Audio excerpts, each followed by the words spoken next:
and your spies keep watch for a man returning to Bethlehem. A man of power.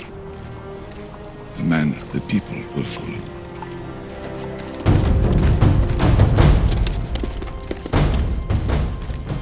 If I claim this child is mine, I will be lying. I will have broken a law laid down by God. I would never ask you to lie. If I say this child is not mine, they will ask what I want to do. Mary, even your cousin Elizabeth has conceived a son in her old age. For nothing said by God can be impossible. Let it be done to me, according to your word. Gold for the King of Kings. Frankincense for the priest of all priests. A gift of myrrh to honor thy sacrifice.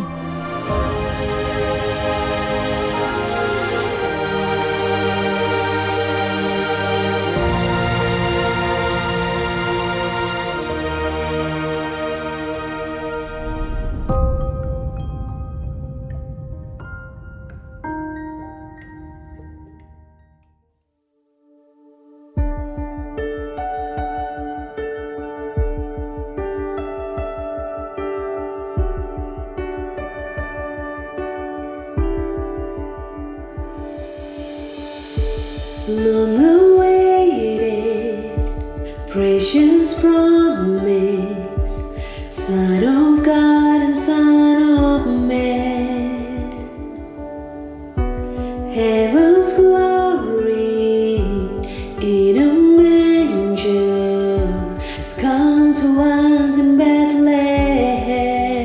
Oh, Messiah, a baby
Selamat hari Minggu Bapak Ibu, selamat kita ketemu lagi dalam ibadah online dari NLCC Indonesia. Hari ini tanggal 1 Desember 2024. Tanpa terasa kita sudah masuk di bulan Desember, dan dalam mempersiapkan diri untuk merayakan Natal di tahun ini, kita akan masuk dalam masa-masa Advent.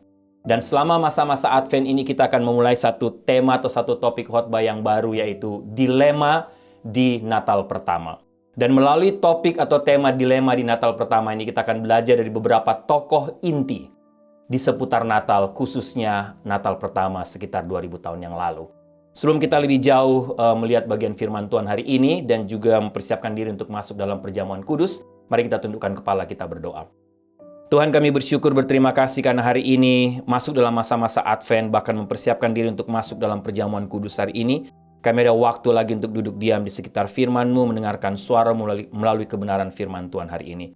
Hamba berdoa kiranya melalui firman Tuhan yang akan hamba share, akan hamba sampaikan hari ini, yang sudah menjadi berkat, menguatkan hamba, khususnya dalam mempersiapkan masuk dalam masa Natal di tahun ini lagi. Hamba berdoa bagian firman Tuhan ini juga menjadi berkat, menguatkan untuk semua Bapak Ibu yang sedang mengikuti ibadah online hari ini, yang sedang mendengarkan firman Tuhan atau mendengarkan khotbah hari ini. Berfirmanlah, bersabdalah Tuhan, karena kami sudah siap untuk mendengarkan suara-Mu. Dalam nama Tuhan Yesus kami berdoa. Amin.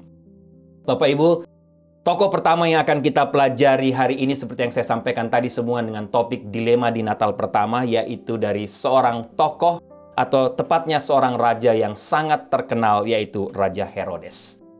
Melalui Raja Herodes kita akan belajar tentang dilema yang pertama, yaitu dilema dan ambisi. Ayat firman Tuhan yang menjadi dasar dari khotbah saya hari ini atau bagian firman Tuhan yang ingin saya sampaikan hari ini, yaitu Injil Matius pasal 2 ayat 1 sampai ayat 16 yang berisi tentang kisah cerita tentang Raja Herodes. Tapi Bapak Ibu, kita akan fokus kepada ayat 16 saja. Ayat 16 yang akan saya bacakan buat kita semua hari ini. Mari sama-sama kita lihat Injil Matius pasal 2 ayat 16. Ketika Herodes tahu bahwa ia telah diperdayakan oleh orang-orang Majus itu, ia sangat marah.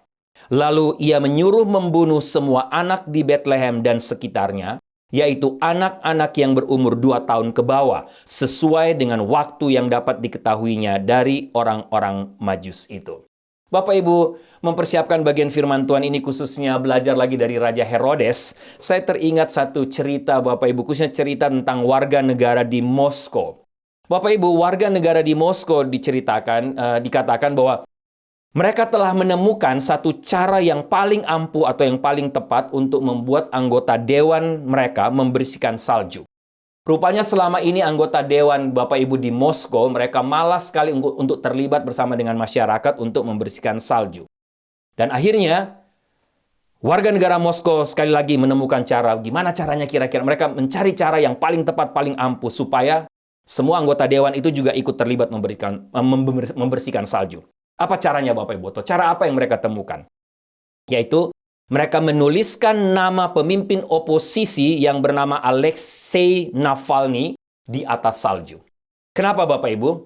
Navalny rupanya adalah seorang kritikus dari Presiden Vladimir Putin yang paling terkenal di Rusia pada masa itu, pada waktu itu. Nah, setelah mereka atau warga Moskow menulis nama Navalny di salju, apa yang mereka lakukan selanjutnya? Mereka mempostingkannya di Facebook dan Twitter. Dan akhirnya apa? Menerima ribuan like dari warga Moskow.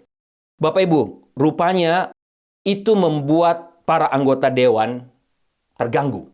Dan akhirnya dengan terpaksa dan segera mungkin, mereka mau tidak mau ikut bersama masyarakat membersihkan salju dalam, tidak usah hitungan hari, dalam hitungan jam, semua anggota dewan langsung ikut terlibat untuk membersihkan salju, Bapak Ibu. Kenapa Bapak Ibu? Motivasi mereka atau motivasi anggota dewan tadi untuk membersihkan salju dipicu oleh ketakutan akan kubu oposisi mereka. Dan kalau mau jujur, mereka membersihkan salju bukan karena alasan kebersihan, bukan karena mereka rajin, bukan karena mereka mencintai masyarakat dan mereka mau terlibat bersama-sama. Tapi karena masyarakat telah menuliskan nama seorang oposisi mereka pada waktu itu, yaitu Alexei Navalny, Bapak Ibu, sehingga mereka harus mau tidak mau, dalam hitungan jam mereka harus bersihkan.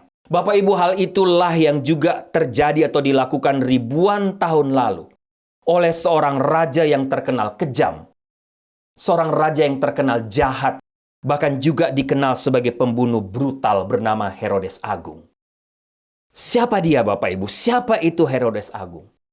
Dan pelajaran penting apa buat kita? Buat Bapak Ibu dan saya pada masa kini dari Herodes Agung. Mungkin Bapak Ibu bertanya, pelajaran penting dari seorang pembunuh? Ya Bapak Ibu, waktu saya baca kisah ini sekali lagi, ada banyak pelajaran penting untuk kita. Ini yang saya ingin share kepada Bapak Ibu pada hari ini, khususnya masuk minggu pertama di masa Advent. Nah, untuk mengenal atau mendapatkan pelajaran dari sang pembunuh brutal ini, dari Raja Herodes Agung, Bapak Ibu, pertama-tama tentunya kita perlu mengenal dia, atau mau tidak mau Bapak Ibu dan saya, kita harus mengenal dia lebih jauh. Oleh karena itu ada beberapa hal yang ingin saya share kepada Bapak Ibu tentang Herodes Agung. Yang pertama, kita mau belajar dari sifat dan karakternya Bapak Ibu. Sekali lagi, Bapak Ibu mungkin pernah baca, Herodes lahir sekitar tahun 72 sebelum Masehi di Idumea, kota sebelah selatan Yudea. Pada tahun 47 sebelum Masehi, Bapak Ibu. Nah, ketika Herodes Agung baru berusia 25 tahun, sejarah mengatakan ia diangkat sebagai gubernur Galilea pada waktu itu. Bangsa Romawi pada waktu itu berharap agar Herodes dapat menenangkan hati orang-orang Yahudi, dan rupanya dia berhasil. Herodes berhasil, Bapak Ibu, dengan cara-cara tertentu. Apa yang dia lakukan? Pertama, dia menangkap pemimpin bandit yang bernama Ezekias dan mengeksekusinya dengan segera. Kemudian, ia menikah dengan keluarga Yahudi terkemuka dari keluarga Hasmonean, istrinya bernama Mariamne. Nah, Bapak Ibu, Senat Romawi mengangkatnya sebagai raja orang Yahudi pada waktu itu. Dan rupanya gelar itu dibenci oleh orang Yahudi. Kenapa mereka benci gelar itu, Bapak Ibu? Karena pertama, Herodes bukan orang Yahudi sejak lahir. Dan yang berikut, ia juga bukan orang Yahudi berdasarkan agama. Namun Bapak Ibu, seiring berjalannya waktu, Herodes terbukti sebagai orang yang cerdik dan sangat kejam. Seperti semua penguasa-penguasa lain yang lalim, Bapak Ibu, ia memegang kendali kekuasaan yang sangat kuat. Dan sekali lagi, sangat brutal atau secara brutal menyingkirkan siapapun yang menghalangi jalan dia. Dicatat dalam sejarah, selama bertahun-tahun ia membunuh banyak orang. Ia membunuh iparnya sendiri, ia membunuh ibu mertuanya, bahkan Herodes dicatat membunuh istrinya sendiri. Nah, pembunuhan istrinya Bapak Ibu membuatnya akhirnya menjadi gila. Ia membunuh istrinya karena ia pikir istrinya adalah sebuah ancaman bagi kekuasaannya. Bapak Ibu bisa bayangkan. Namun ia tidak pernah bisa melupakan istrinya. Makanya gila. Meskipun ia baru berusia 44 tahun pada saat membunuh istrinya Bapak Ibu, dan meskipun ia hidup hingga usia 70 tahun, pembunuhan istrinya adalah boleh dikatakan awal dari akhir hidup Herodes. Bapak Ibu bisa lihat, di atas segalanya, Herodes Agung adalah seorang pembunuh yang sangat kejam dan brutal seperti saya katakan tadi. Dan itulah sifatnya, itulah karakter dia. Dia membunuh karena dendam, dia membunuh untuk mempertahankan kekuasaannya. Kehidupan manusia lain tidak berarti apa-apa bagi Herodes Agung. Dan seorang sejarawan besar Bapak Ibu bernama Yosefus menyebutnya sebagai seorang raja yang biadab. Penulis lain ada yang menjulukinya sebagai evil maniac atau maniak yang jahat. Ada penulis lain juga menyebutnya sebagai big pervert atau orang cabul yang besar. Itulah identitas dari Raja Herodes Agung, Bapak Ibu. Nah, mungkin karakter dasarnya yang paling jelas bisa terlihat dari satu kejadian yang terjadi pada tahun 7 sebelum Masehi, Bapak Ibu. Herodes pada waktu itu sudah tua, dia telah berkuasa selama kurang lebih 41 tahun. Apa yang terjadi? Dia tahu bahwa ia tidak akan hidup lebih lama lagi. Kemudian dia mendengar kabar bahwa anak-anaknya atau putra-putranya berencana untuk menggulingkan kekuasaannya pada waktu itu. Dan anak-anak laki-lakinya ini atau mereka adalah putra dari mendiang istrinya yang dia bunuh juga, yang bernama Mariamne. Ia memerintahkan agar semua anak-anaknya itu dibunuh. Dengan cara apa Bapak Ibu? Dicekik. Tidak heran Bapak Ibu, makanya Kaisar Agustus pada waktu itu berkata, lebih aman untuk menjadi babi betina dari Herodes daripada menjadi putranya atau daripada menjadi anaknya. Istrinya, ibu mertuanya, saudaranya, iparnya, 2 anak laki-lakinya sendiri Bapak Ibu, di antara ratusan korban lainnya dibunuh secara kejam, dibunuh secara brutal. Membunuh adalah hal terbaik yang dapat dia lakukan, yang dapat dilakukan oleh Herodes Agung. Itu yang pertama Bapak Ibu, sifat dan karakternya. Sekarang kita mau mengenal dia lebih jauh. Yang kedua, kita mau belajar dari ambisinya. Pada waktu Herodes Agung Bapak Ibu sedang sekarat. Dia mendapat kabar buruk. Yosefus menggambarkan penyakitnya pada waktu itu sebagai sejenis penyakit distemper yang sangat parah. Apa yang terjadi dengan Herodes Agung? Tubuhnya kejang-kejang, nafasnya berbau busuk, kulitnya dipenuhi dengan luka-luka yang menjijikkan. Dan Herodes dengan cepat kehilangan akal sehatnya, Bapak Ibu, karena sakitnya. Kabar buruk itu datang dari orang-orang asing yang dikenal, yang kita kenal pada masa sekarang, yaitu orang Majus. Mereka adalah orang bijak dari timur yang belajar astrologi, kita tahu itu. Di Persia, orang-orang Majus tadi, mereka dianggap sebagai orang-orang yang berkuasa. Mereka telah melakukan perjalanan melintasi padang pasir untuk mencari Herodes Agung, untuk mencari Raja Herodes. Hal yang terpenting bagi Herodes, Bapak Ibu, bukanlah siapa mereka. Bukan siapa orang Majus. Tetapi yang terpenting bagi Herodes pada waktu itu adalah apa yang mereka tanyakan. Apa kabar atau isi kabar dan berita yang mereka sampaikan. Apa itu Bapak Ibu? Bapak Ibu bisa lihat dalam Matius pasal 2 tadi, dalam ayat 2. Orang Majus datang begini. Orang Majus datang kepada Herodes dan bertanya, di manakah dia? Raja orang Yahudi yang baru saja dilahirkan. Kami telah melihat bintangnya di timur dan kami datang untuk menyembahnya. Bapak Ibu, kabar, berita yang disampaikan oleh orang Majus. Mereka mencari seseorang yang lahir sebagai raja orang Yahudi. Pertanyaan, bagaimana mungkin? Herodes adalah raja orang Yahudi pada waktu itu. Tapi Bapak Ibu, sekali lagi ia tidak lahir sebagai raja seperti berita yang baru saja ia dengar tentang lahirnya raja baru tadi. Ia harus kalau Herodes, ia harus berperang dan membunuh banyak orang yang dianggap saingannya untuk mendapatkan gelar raja itu. Tapi raja yang tadi dikabarkan oleh orang Majus adalah seorang raja yang telah lahir sebagai seorang raja. Nah, Bapak Ibu, berita tadi atau berita tersebut benar-benar membuat Herodes tergoncang. Alkitab berkata ketika Herodes mendengar ini, ia menjadi sangat gelisah. Bapak Ibu bisa baca di ayat 3. Kata terkejutlah yang dipakai di situ, Bapak Ibu, berarti terguncang secara hebat. Dan Bapak Ibu, itu tidak mengherankan. Kenapa? Karena Herodes telah menaklukkan semua musuhnya. Ia telah membunuh semua musuhnya dan sekarang ia siap mati dengan penuh kemenangan. Dan pertanyaan orang Majus itu benar-benar mengganggu rasa damai dan rasa puas dari Herodes pada waktu itu. Itulah sebabnya Herodes kemudian diceritakan Bapak Ibu memanggil semua imam kepala dan ahli Taurat dan dia bertanya kepada mereka, di mana raja itu akan dilahirkan? Dan mereka katakan apa? Di Bethlehem, di Yudea. Sebab begitulah yang dituliskan oleh para nabi. Dalam ayat 4 ayat 6 sampai 6 Bapak Ibu baca. Tetapi engkau hai Bethlehem di tanah Yehuda, bukanlah yang terkecil di antara para penguasa Yehuda, sebab daripadamu akan bangkit seorang pemimpin yang akan menggembalakan umatku Israel. Nah, Bapak Ibu, Herodes mungkin tidak tahu banyak hal atau info tentang raja yang baru tadi yang dikabarkan oleh para orang Majus. Tapi ingat, Herodes tidak bodoh Bapak Ibu. Herodes langsung berpikir cepat. Dia katakan, ini saatnya saya harus bergerak dengan cepat. Orang bijak bertanya, orang Majus maksudnya bertanya, di mana bayi itu lahir? Raja orang Yahudi. Dan para ahli Taurat telah memberikan konfirmasi nubuatan dari perjanjian lama tentang kelahiran Mesias. Di mana? Di Bethlehem. Mereka sampaikan kepada Herodes. Apa yang Herodes lakukan Bapak Ibu? Mungkin Bapak Ibu tahu, Herodes bergerak cepat untuk segera menghentikan hidup dari bayi tersebut. Tidak ada jalan lain. Ia harus membunuhnya. Dan Bapak Ibu sekali lagi, nalurinya sebagai seorang pembunuh yang kejam dan brutal terpancing pada waktu itu. Mengapa saya katakan berita buruk bagi Herodes dan mengapa Herodes begitu terguncang? Mengapa Herodes harus bergerak dengan cepat untuk membunuh bayi itu Bapak Ibu? Sekali lagi, karena Herodes merasa posisinya terancam. Dan ia tentunya tidak ingin bayi tadi menggantikan posisi dia sebagai raja pada waktu itu. Bapak Ibu lihat, sudah tua. Tapi tetap ada ambisi. Sudah tua tapi dia merasa posisinya terancam dengan kelahiran seorang bayi yang disebut sebagai Raja Yahudi tadi. Dan Bapak Ibu, disinilah dilema sang raja mulai muncul antara ambisi atau bertindak dengan benar. Antara posisi atau melakukan hal yang benar. Dan saya mendapatkan pelajaran pertama Bapak Ibu untuk kita semua pada masa sekarang dari bagian ini. Sekaligus tantangan buat kita, tantangan buat Bapak Ibu dan saya.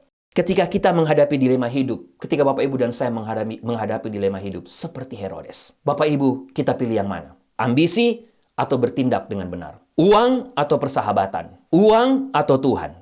Sanjungan dari orang banyak atau hubungan baik yang harus dipertahankan?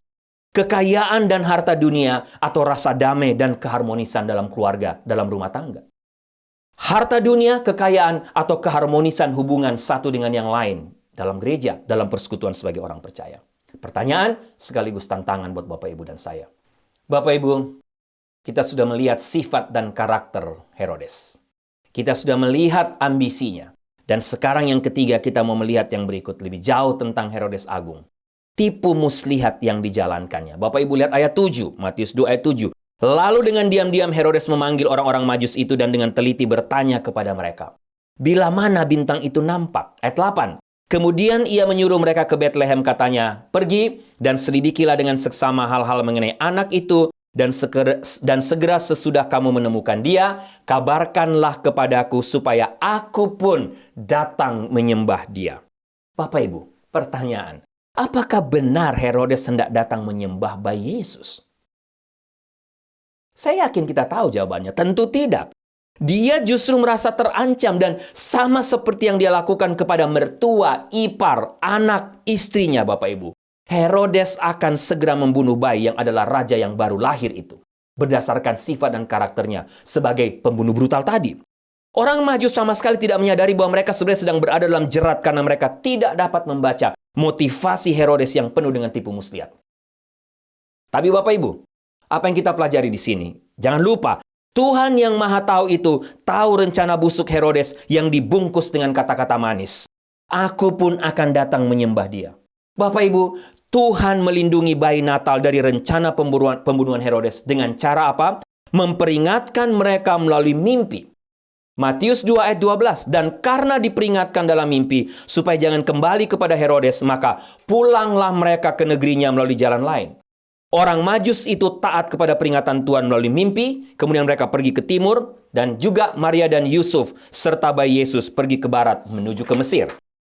Nah, Bapak Ibu, ada sebuah kisah tentang sepasang suami istri yang pergi ke zoo, Bapak Ibu, ke kebun binatang. Di sana mereka melihat sepasang monyet yang bermain bersama, monyet jantan dan monyet betina, bermain bersama dengan atau secara begitu mesra, Bapak Ibu. Dilihat di kebun binatang itu. Dan spontan istri dari laki-laki tadi katakan kepada suaminya, "Pak, kamu lihat tuh, wow, betapa romantisnya pasangan monyet itu. Mereka berjalan bersama-sama, mereka pergi bersama-sama." Tapi Bapak Ibu, sambil mereka jalan di kebun binatang itu, mereka kemudian melihat yang berikut seekor singa. Dan kebetulan yang mereka lihat itu singa jantan, dan singa jantannya berdiri sendirian di atas satu batu besar, Bapak Ibu. Terpisah dari pasangannya yang tidak terlihat pada waktu itu. Nah, mereka tidak tahu di mana betinanya. Tapi Bapak Ibu, habis melihat singa itu, istri laki-laki itu mengatakan lagi kepada suaminya, "Pak, lihat tuh. Sedih sekali ya, beda sekali dengan monyet tadi. Lihat singa itu, kasihan dia kesepian sendirian." Nah, Bapak Ibu, suaminya katakan begini. Rupanya suaminya melihat ada satu singa betina yang sedang berdiri sendiri, Bapak Ibu. Suaminya katakan kepada istrinya begini, "Ma, coba ya kita lempar batu kepada singa. Kamu lihat nggak singa betina itu yang ada di balik pohon itu? Coba kita lempar singa betina itu dan kita lihat apa yang akan terjadi." Bapak Ibu, waktu mereka lempar singa betina itu, dengan sekejap singa jantan tadi yang sedang sendiri mengaum, menggelegar, dan kemudian lari dengan segera untuk melindungi singa betina tadi. Hal yang sama mereka lakukan kepada monyet. Suaminya juga bilang gini, "Sekarang kita coba sama monyet, Bapak Ibu." Bapak Ibu, waktu mereka lempar monyet betina, Bapak Ibu, apa yang terjadi? Monyet jantan itu langsung lari terbirit-birit, melompat Bapak Ibu, naik ke atas pohon, lari sendirian. Nah, Bapak Ibu, habis melihat dua kejadian itu, suaminya berkata kepada istrinya, "Ma, makanya ya ingat, jangan tertipu dengan apa yang kamu lihat. Jangan tertipu dengan apa yang kamu lihat langsung dengan mata kamu. Jangan kamu tertipu dengan apa yang kamu dengar. Banyak kali penipuan sering kali tersembunyi di balik hal yang kelihatan baik dan manis. Bahkan nampak rohani sekalipun." Bapak Ibu, menarik cerita ini. Tapi saya mendapatkan pelajaran kedua untuk kita, untuk saya, untuk Bapak Ibu.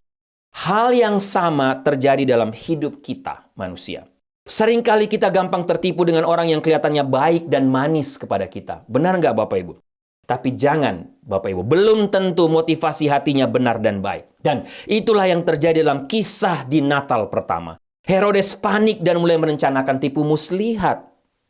Dengan kata-kata yang manis, sifat dan karakter ini boleh dikatakan masih hidup sampai hari ini, Bapak Ibu. Sampai pada masa sekarang, bukan hanya terjadi di antara singa dan monyet di kebun binatang, tapi juga terjadi di antara manusia. Terjadi di antara orang banyak, di tengah kumpulan orang percaya juga, Bapak Ibu. Rela menipu dan rela berdusta demi sesuatu. Apa itu? Demi posisi, demi harga diri, demi kesombongan, demi uang, demi sanjungan, dan lain sebagainya.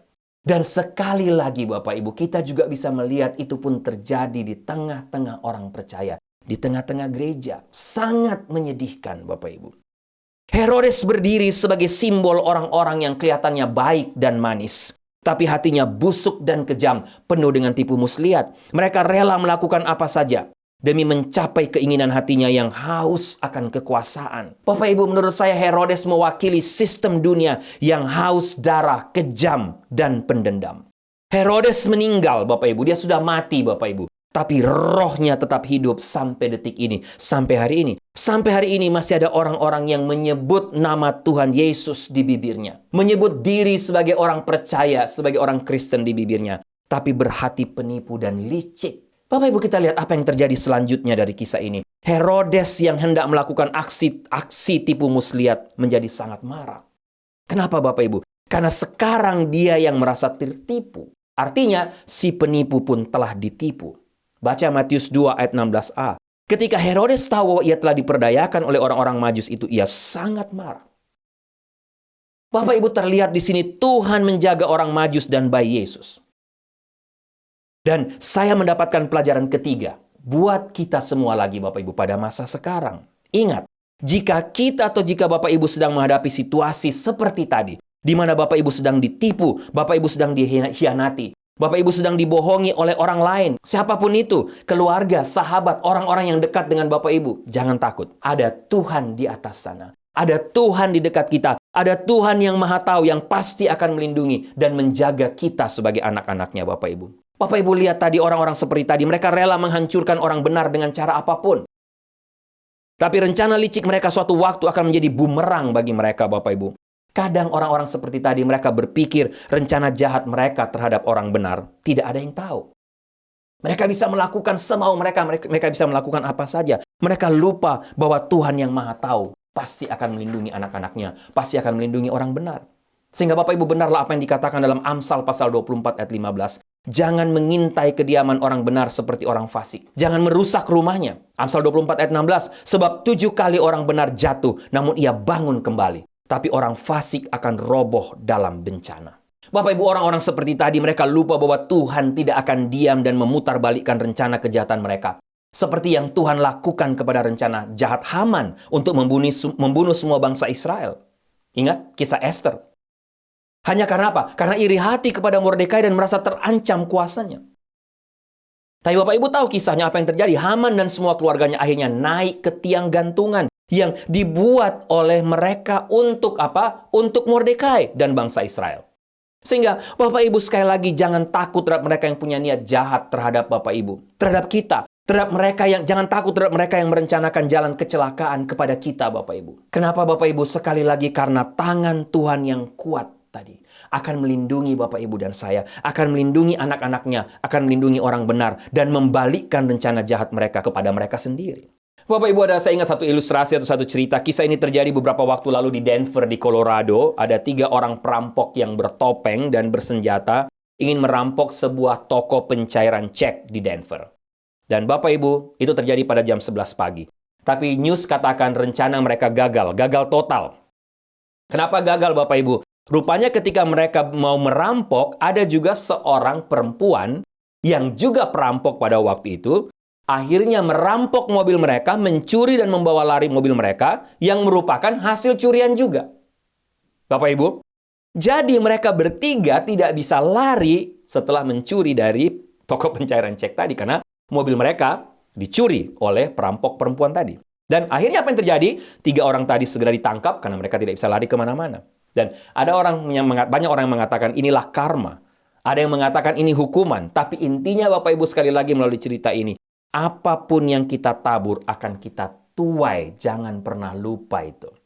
Galatia pasal 6 ayat 7, Bilangan pasal 32 ayat 23. Bapak Ibu, sama seperti Herodes. Jangan pernah berpikir kita akan bebas dari dosa tersembunyi yang kita lakukan. Dan jangan pernah sekali-sekali mengira Tuhan akan diam. Apalagi ketika kita melakukan itu terhadap orang benar. Terhadap orang pilihan Tuhan. Terhadap anak Tuhan. Sebaliknya Bapak Ibu, jika kita dijahati oleh orang-orang yang iri kepada kita. Orang yang haus kuasa, orang yang bermaksud menghancurkan hidup kita. Sekali lagi, jangan pernah takut. Karena Tuhan sendiri akan melindungi kita dan membalas perbuatan jahat orang tersebut. Bapak Ibu, yang terakhir kita mau belajar dari Herodes, akhir hidupnya. Akhir hidup dari Herodes Agung. Ada beberapa fakta tentang Herodes yang perlu kita ketahui Bapak Ibu. Herodes sudah sangat tua, diperkirakan usianya sekitar 78 tahun. Dan sekali lagi tadi saya katakan menderita sakit yang parah.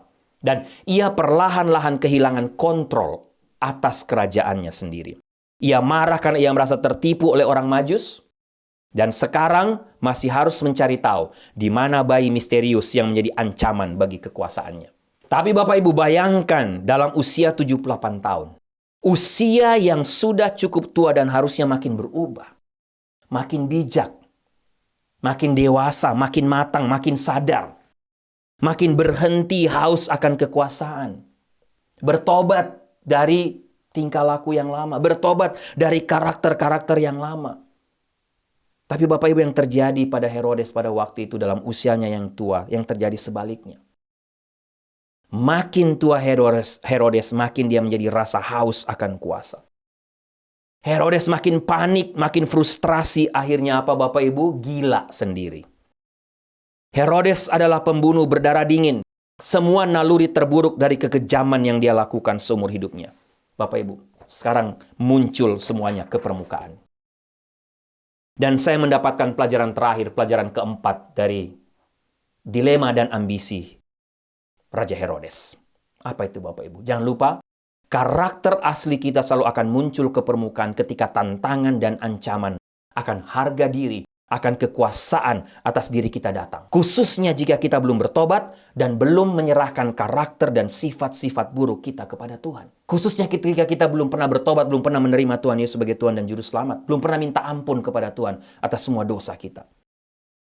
Bapak Ibu, harus kita akui seringkali kita berkata, ya itulah saya. Ya, saya memang sudah seperti itu. Inilah saya tidak bisa berubah. Bapak Ibu, ini benar-benar tipuan setan menurut saya. Belajar lagi dari dilema berikut dari Raja Herodes. Mempertahankan karakter atau sifat hidup lama kita, atau bahkan menjadikannya sebagai senjata atau tameng untuk membela diri, ataukah kita mau bertobat? Ataukah kita mau datang kepada Tuhan dengan segala kerendahan hati, menyerahkan sifat-sifat buruk kita kepada Tuhan, dan minta Tuhan memproses, mengubah kita? Mana yang Bapak Ibu pilih? Bapak Ibu, dalam sejarah kekejaman Herodes ini dicatat sebagai yang paling kejam dalam sepanjang sejarah manusia. Kenapa? Ia memerintahkan membunuh semua bayi laki-laki usia 2 tahun ke bawah. Herodes dikenang orang karena kekejamannya dan kehausan akan kuasa yang tidak pernah pudar, bahkan di usia tuanya. Bapak Ibu lanjut, lihat Matius 2 ayat 16b. Lalu ia menyuruh membunuh semua anak di Bethlehem dan sekitarnya, yaitu anak-anak yang berumur 2 tahun ke bawah, sesuai dengan waktu yang dapat diketahuinya dari orang-orang Majus itu. Bapak Ibu, Herodes dia kehilangan akal sehatnya. Dia melakukan sesuatu yang pantas dilakukan oleh seorang Hitler, boleh dikatakan dalam zaman sekarang, oleh seorang Stalin atau Saddam Hussein. Ia memerintahkan pembunuhan berdarah dingin terhadap bayi laki-laki di bawah usia 2 tahun. Bapak Ibu, dapatkah kita membayangkan skenario ini? Menjelang pagi pembantaian selesai.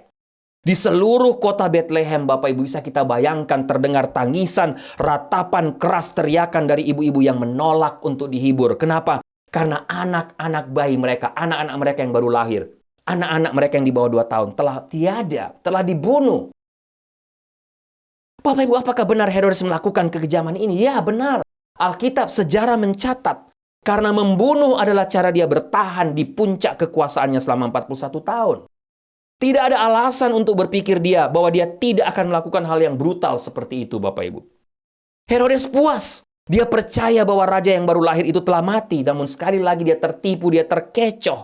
Karena ada tangan Tuhan sendiri yang telah menyelamatkan bayi Natal itu.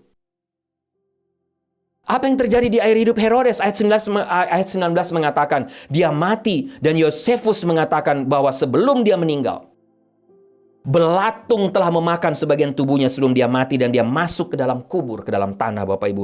Dia meninggal, Herodes tadi meninggal dalam penderitaan, menjadi gila, tersiksa. Mengigau sembarangan, sejarah mencatat, Bapak Ibu. Bapak Ibu, sebagai penutup, tantangan buat kita semua. Jangan pernah lupa, Tuhan selalu memberikan kita kesempatan untuk bertobat. Herodes diberikan lebih dari 78 tahun untuk bertobat. Tapi Herodes mengeraskan hati dan makin tua bukan bertobat, tapi makin menjadi, Bapak Ibu. Akhir hidupnya menggenaskan. Dia dikenang sebagai manusia terkejam di dunia. Bapak Ibu, seperti apa Bapak Ibu ingin dikenang ketika Bapak Ibu pergi nanti atau meninggal nanti? Seperti Herodes atau seperti orang Majus? Jangan sampai makin tua usia kita makin haus akan uang, makin haus akan kuasa, iri hati dan tidak mau bertobat. Sekali lagi, selama masih ada waktu, berapapun usia Bapak Ibu sekarang, berapapun usia kita sekarang, bertobatlah. Jangan keraskan hati. Herodes mengeraskan hati sampai di hari kematiannya. Sama seperti Firaun. Dan tentunya kita tidak mau seperti Herodes. Mari kita tundukkan kepala, kita berdoa. Tuhan, terima kasih untuk firman-Mu. Terima kasih untuk pelajaran penting dari Herodes Agung. Hamba berdoa kiranya setiap pelajaran penting yang sudah hamba share, yang sudah menguatkan, menjadi berkat, menantang hamba lagi sebagai seorang anak Tuhan, sebagai hamba Tuhan. Kiranya juga menjadi berkat, menguatkan semua Bapak Ibu yang sudah mendengarkan khotbah ini. Dan membawa tiap-tiap kami untuk mengoreksi diri kami, mengevaluasi diri kami. Tapi juga membawa kami untuk dengan segala kerendahan hati bertobat, kalau kami belum bertobat, dan membawa kami dengan segala kerendahan hati untuk meninggalkan semua sifat karakter kami yang lama, membawanya di kaki Tuhan. Terima kasih untuk firman-Mu. Berkati perjamuan kudus kami hari ini, Tuhan. Dalam nama Tuhan Yesus kami berdoa. Amin.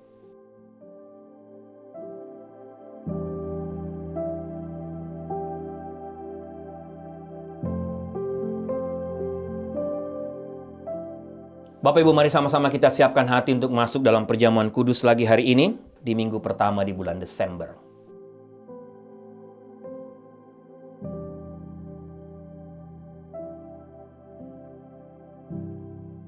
Jemaat yang kekasih, roti yang kita pecah-pecahkan ini mengingatkan kita akan tubuh Kristus yang diserahkan bagi kita untuk menebus kita. Demikian pula dengan cawan minuman ini yang kita pakai untuk mengucap syukur. Mengingatkan kita akan darah Kristus yang dicurahkan bagi kita untuk pengampunan dosa kita.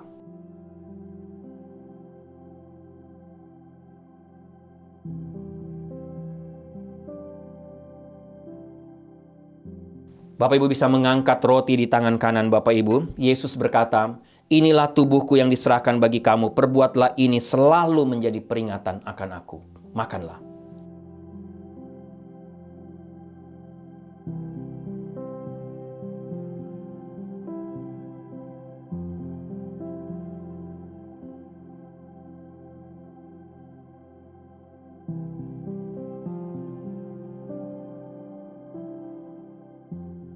Bapak Ibu juga bisa mengangkat cawan di tangan kanan Bapak Ibu.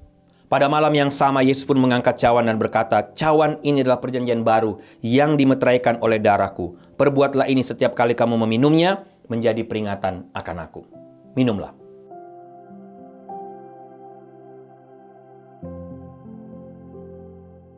Mari kita tundukkan kepala, sekali lagi kita berdoa.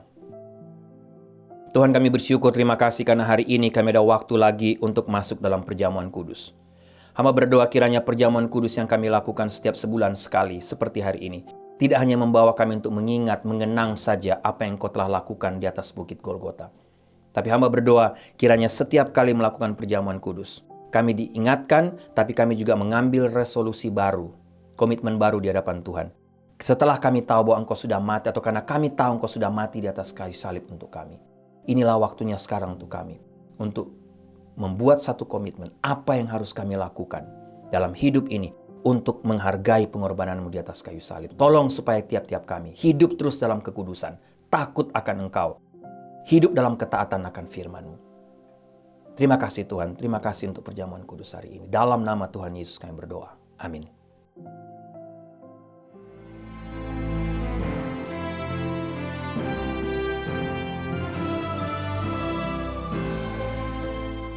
Bapak Ibu, doa saya kita semua diberkati lagi oleh kebenaran firman Tuhan hari ini dan juga melalui perjamuan kudus hari ini. Jemaat yang kekasih, tundukkanlah kepalamu, arahkanlah hatimu kepada Tuhan dan terimalah berkat Tuhan.